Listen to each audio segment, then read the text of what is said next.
Project lining పూర్తి అయితే 2,20,000 కోట్ల 2,20,000 ఎకరాల సాగుని ఇచ్చే ప్రాజెక్టు దేవరకొండ కానీ కొద్ది సాగర్ ఏరియా కానీ నకరికల్ కానీ నల్గొండలో అలాంటిది అలా లైనింగ్ లేక డిస్ట్రిబ్యూటర్ చెరిగిపోయి 1,00,000 ఎకరాలకు కూడా నీళ్ళు రాని పరిస్థితి. అలాగే డిండి ప్రాజెక్టు నక్కలగండి కానీ దేవరకొండకు సంబంధించి ఈ ప్రాజెక్టులన్నీ కూడా పెండింగ్ ఉండి 1,00,000 కోట్లు ప్రాజెక్టు మీద ఖర్చు పెట్టిన నల్గొండ జిల్లాని సౌతి తల్లి ప్రేమ చూపించి ఎక్కడేసే గొంగలి 10 సంవత్సరాలు తెలంగాణలో మనం మొదలుపెట్టిన సొరంగ మార్గం కానీ బ్రాహ్మణ వెల్లంలో ఉదయ సంవత్సరం ప్రాజెక్టు 80% పూర్తి చేసుకున్న ఏదో సాకు చూపించి ఆ ప్రాజెక్టు పెండింగ్ పెట్టడం మన అదృష్టంగా ఈరోజు మన జిల్లాకు చెందిన సీనియర్ నాయకుడు ఉత్తమ్ కుమార్ రెడ్డి గారే ఆ శాఖ మంత్రిగా రావడం నిజంగా మన అదృష్టంగా భావిస్తూ తప్పకుండా వారు ఇప్పటికే వాళ్ళు సూచనలు చేసి ప్రాజెక్టు పూర్తి చేశారని చెప్పినందుకు వారికి కూడా ఈ ప్రాంత శాసనసభ్యునిగా సీనియర్ శాసనసభ్యునిగా మంత్రిగా వారి కృతజ్ఞత తెలియజేసుకుంటూ ఇంకా కూడా ఈ పెట్టిన పథకాలతోని మనం ప్రజల దగ్గరికి వెళ్ళి ప్రజాపాలన అందిస్తూ గతంలో ఎమ్మెల్యేలకే పరిమితమైన కళ్యాణ లక్ష్మి రావాలన్నా ఎమ్మెల్యే సంతకం రావాలి, దళిత బంధు అయినా గృహలక్ష్మి అయినా ఏదైనా ఎమ్మెల్యేలే రాజులుగా ఉన్నాం. కానీ ఇవాళ గ్రామాల దగ్గరికే అధికారులను పంపించి అప్లికేషన్ తీసుకొని నూతన వరవడికి తీసుకొస్తున్న మనం ఈ సందర్భంలో ఆఫీసర్లకు ఎంత బాధ్యత ఉందో మనకంతే బాధ్యత ఉంది.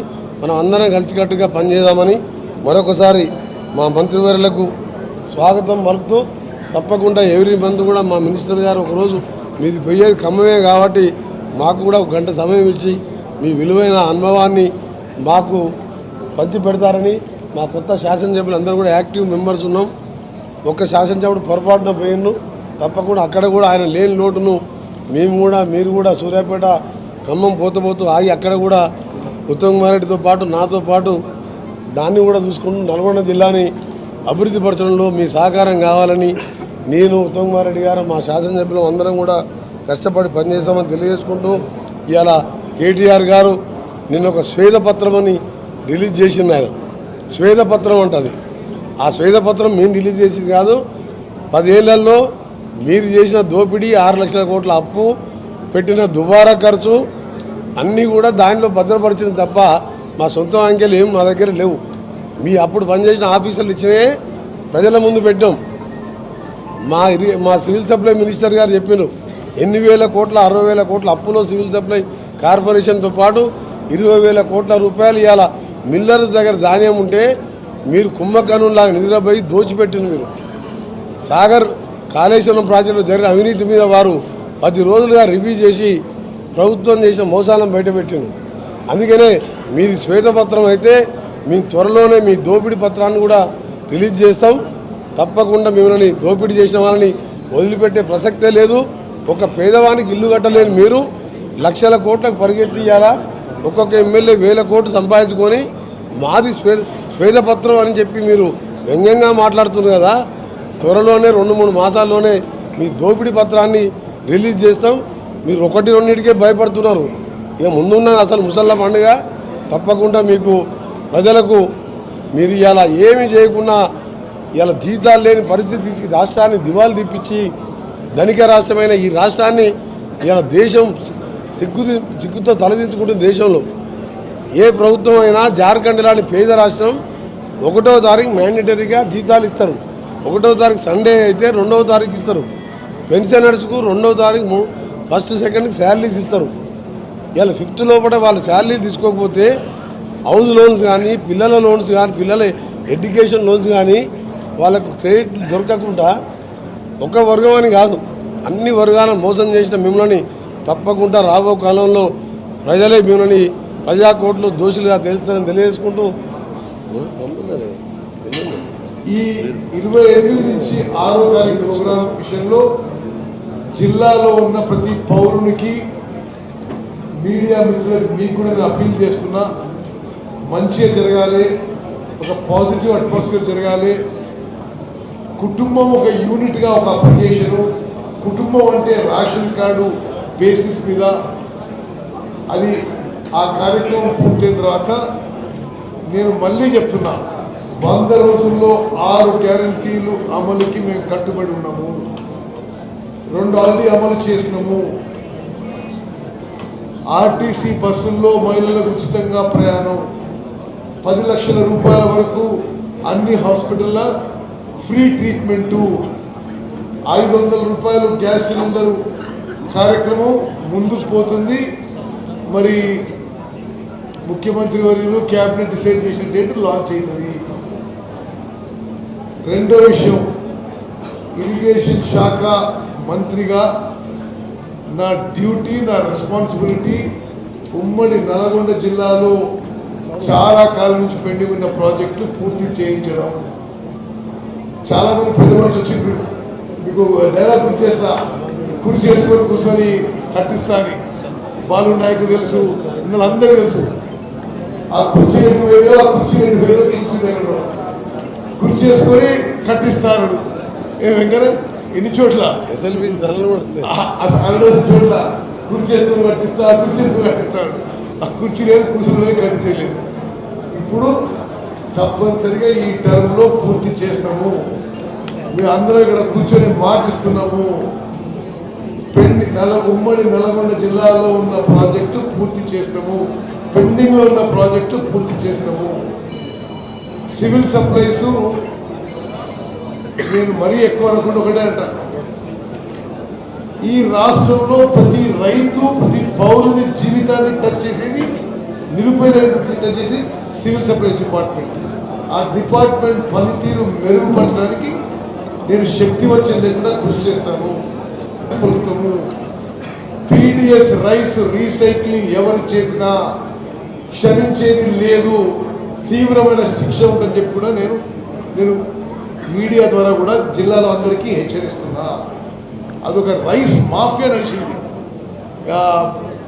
కొన్ని వేల కోట్ల రూపాయలు ప్రతి సంవత్సరం నిరుపేదలకు ఇచ్చే బియ్యం అందరూ ఒక గ్యాదర్ చేసుకొని కొన్ని మిల్లో దాన్ని పాలిష్ చేసుకొని వయా కాకినాడ ఎక్స్పోర్టు, లేదా పోల్ట్రీ ఫార్మ్స్, బీర్ కంపెనీస్లకు అందరి వాటా ఉంది అందులో.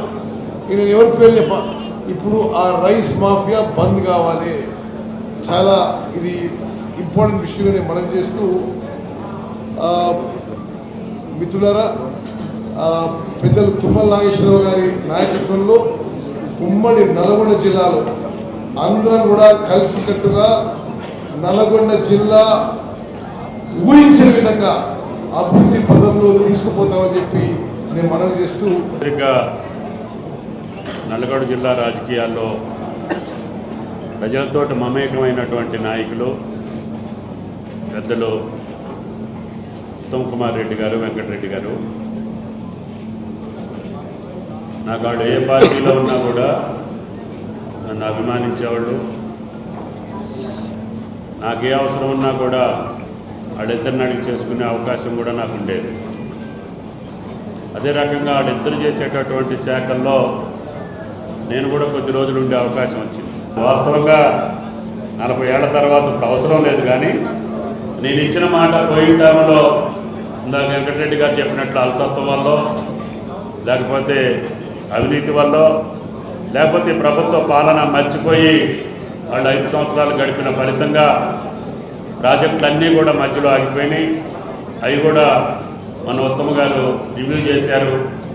ఏది కూడా ఆర్డర్లో లేకుండా, ప్రాధాన్యత లేకుండా వాళ్ళు ఇష్టం వచ్చినట్టు ఖర్చు పెట్టడం మూలాన ఏ కొత్త ప్రాజెక్టు కింద కూడా నీళ్ళు ఇవ్వలేని పరిస్థితి వచ్చింది. ఇంకా ఎస్ఆర్ఎస్పి కాలువలు ఆ రోజు తగ్గున్నాయి కాబట్టి కొంచెం తీసుకొచ్చి అందులో చేస్తే సూర్యాపేటకి, తుమ్మతుర్కి కొన్ని నీళ్ళు వచ్చి ఉంటాయి, కానీ కొత్తగా కాలువ తగినటువంటి ప్రాజెక్టు లేదు. అది పెద్ద భారం ఉత్తమ్ కుమార్ రెడ్డి గారి మీద ఉంది. అదేవిధంగా జాతీయ రహదారులు నేనున్నప్పుడు కొన్ని తీసుకొచ్చాను, కోదాడ నుంచి వయా జడ్చర్ల. అదేవిధంగా చాలా రోడ్లు ఇప్పుడు వెంకటరెడ్డి గారు కూడా మిగతా 10 రోడ్లు కూడా వస్తే తెలంగాణ నేషనల్ యావరేజ్లో అతి తక్కువ ఉన్నది నేను మంత్రి అయ్యే రోజు. ఇప్పుడు నేషనల్ యావరేజ్ కంటే భిన్నగా తీసుకొచ్చాం. రేపు భవిష్యత్తులో భారతదేశంలోనే మిగిలిన 10 రోడ్లు కూడా వెంకటరెడ్డి గారు పట్టుకొస్తే, ఎందుకంటే గడ్కరీ గారు కూడా బాగా దగ్గరకు ఉంటాడు పెద్ద ఆయన. కాబట్టి దయచేసి ముఖ్యమంత్రి గారు కనిపెట్టి ఆయనకు R&B ఇచ్చారు కాబట్టి ఆ మిగిలిన రోడ్లు కూడా తీసుకొస్తే తెలంగాణలో ఇప్పుడు ప్రతి జిల్లా హెడ్ క్వార్టర్ని టచ్ చేశాం. కానీ ఇంకా మిగిలినటువంటి టూరిజం ప్రాజెక్టులకు కానీ వేరే ప్రాధాన్యమైనటువంటి ప్రాజెక్టులకి ఆ 10 రోడ్లు కూడా తెచ్చుకుంటే నేషనల్ యావరేజ్లో తెలంగాణ నెంబర్ 1గా ఉండే అవకాశం ఉంటుంది. కాబట్టి అన్ని రంగాల్లో తెలంగాణ అగ్రగామి ఉండేదానికి నిన్న ప్రజలు ఇచ్చినటువంటి మనస్పూర్వకమైనటువంటి తీర్పు, వాళ్ళ యొక్క మనసులో ఉన్నటువంటి తీర్పు గత ప్రభుత్వం యొక్క వ్యవహార శైలి మీద కానీ వాళ్ళు అవలంబించినటువంటి అభివృద్ధి నమూనా ప్రజలకు నచ్చలేదు. అందుకనే మళ్ళీ ఇందిరమ్మ రాజ్యాన్ని కోరుకున్నారు. సోనియా గాంధీ గారు ఇచ్చినటువంటి 6 గ్యారెంటీలు నమ్మారు. ఈ రాష్ట్ర నాయకత్వం, కాంగ్రెస్ నాయకత్వాన్ని, అదేవిధంగా నిలబడ్డటువంటి అభ్యర్థుల యొక్క నీతి నిజాయితీని ప్రజలు గ్రహించారు. తప్పకుండా వీరి ద్వారా తెలంగాణకి న్యాయం జరుగుతుందనేటటువంటి ఆశ ప్రజలు చాలా బలంగా నిరూపించారు. ఎందుకంటే ఒక్కొక్క నియోజకవర్గంలో కొద్ది ఖర్చుతోటే సామీల్ గారు 50,000 మెజార్టీ దాటిపోయారు. 51,000 అందరూ అంతే వచ్చినాయి కుడి అడుగుగా. అంటే ప్రజలు ఎంత బలంగా మన మీద భారం పెట్టారో, బాధ్యత పెట్టారో మనం కూడా అది మనసులో పెట్టుకొని, అధికారులు గతంలో కొంతమంది రాజకీయ నాయకులు అవగాహన లేకుండా ఒత్తిడి తీసుకొచ్చి కొన్ని తప్పులు చేయించుండొచ్చు. కొన్ని కాంగ్రెస్ పార్టీ ఉన్న కాడ వాడి యొక్క దౌర్జన్యంను లేదా బలవంతంగా కొన్ని అధికారులతోటి తప్పులు చేయించుండొచ్చు. కాబట్టి అధికారులందరినీ కూడా ఆడు కూడా మొన్నటి ఎన్నికల్లో బ్యాలెట్ చూస్తే పోస్టల్ బ్యాలెట్ కూడా 80-90% ఉన్నాయంటే ప్రజల కంటే ఆడు ఇంకా గట్టి తీర్పిచ్చారు. వాళ్ళకు కూడా నచ్చలేదు వాళ్ళు ఉన్నటువంటి ప్రభుత్వాన్ని కూడా. అందుకని వాళ్ళని కూడా మనం అందరినీ సమన్వయపరుచుకొని వాళ్ళు ప్రజలు ఏ మనసుతోటైతే మనకి ఇది అధికారాన్ని కట్టబెట్టారో దాన్ని సంపూర్ణంగా ఈ 5 సంవత్సరాల కాలంలో అంత పూర్తి విశ్వాసంతో ఒక పక్క సంక్షేమం, ఒక పక్క అభివృద్ధిని రెండు జోడెద్దుల్లాగా తీసుకెళ్ళి ఈరోజు తెలంగాణని అగ్రగామిగా ఉంచే బాధ్యతను కాంగ్రెస్ పార్టీకి అప్పచెప్పారు. కాబట్టి మెజారిటీ శాసనసభ్యులు కాంగ్రెస్ పార్టీకి గెలిచాం.